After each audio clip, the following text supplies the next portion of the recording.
È la risposta al negazionismo a quanti nel mondo negano l'esistenza dell'olocausto degli ebrei, milioni di persone deportate nei lager nazisti destinate al lavoro coatto per l'economia di guerra, tantissimi gli italiani internati, molti dei quali non hanno più fatto ritorno, come l'agrigentino Vincenzo Bassi, deportato ed internato a Bonner in Germania, e proprio ieri, nel giorno della memoria, giornata tradizionalmente dedicata al ricordo dello sterminio e delle persecuzioni del popolo ebraico, il prefetto Francesca Ferrandino ha consegnato una medaglia d'onore concessa dal Presidente della Repubblica Giorgio Napolitano ai familiari di Vincenzo Bassi. È stato un grande onore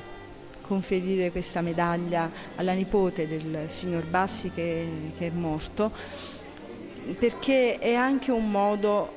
per confermare a queste persone che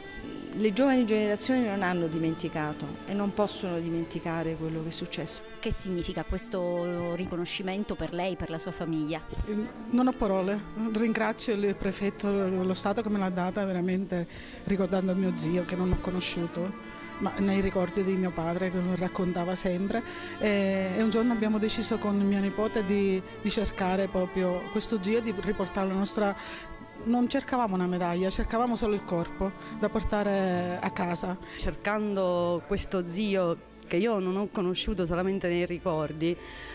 ho letto e ho visto, anche se non ho visto con gli occhi, però ho visto con la lettura, con le immagini, quello che realmente erano i campi di concentramento, perché mio zio è stato fatto prigioniero l'8 settembre del 1943 in Dalmazia, la ora Croazia, e portato in uno dei peggiori campi di concentramento in Germania, a Duindorf.